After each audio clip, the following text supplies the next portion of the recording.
to oppose Zionism on our campuses. As many of you might know, CUNY is complicit in Zionist occupation and colonization of Palestine. CUNY invests millions of dollars per year in weapons companies that send bombs, guns, and missiles to the Zionist occupation. It invests in surveillance equipment and technologies that's used to repress Palestinian life and Palestinian resistance. Those of you who've been to CUNY might know that CUNY welcomes Zionist professors and student groups like Hillel. It employs IOF soldiers and so-called counterterrorism experts.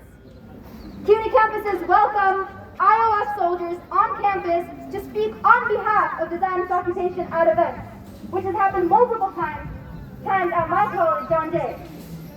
Some colleges like John Jay produce the next generation of cops that will go on not only to repress gatherings like the one we have here today, but to train with Israeli occupation forces on how best to terrorize people. We must remember that American settler colonialism and the Zionist entity are mirror images of each other. That's why Zionism is so comfortable on our streets, in our campuses, and in this nation of settlers.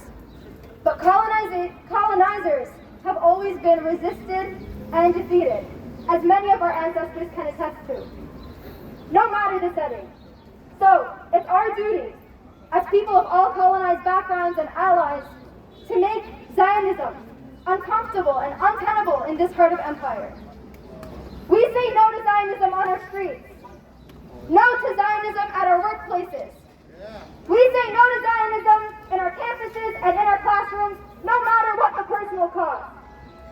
And when the people of Palestine rise in defense of their land, their homes, their people, and their holy sites, like what's happening in our woods right now, we rise up behind them and we tell them, we affirm your right to resist by any means necessary. And in our classroom specifically, for my CUNY folks here, people in universities, we don't shy away from saying this. We don't engage in intellectual debates that try to rationalize and intellectualize this atrocity that's happening.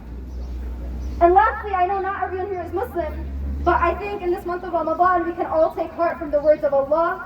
وَلَا تَحْسَبَنَّ اللَّهَ غَافِلًا عَمَّا يَعْمَلُ الظَّالِمُونَ إِنَّمَا يُؤَخِّرُهُمْ لِيَوْمٍ تَشْخَصُ فِيهِ الْأَبْصَارُ.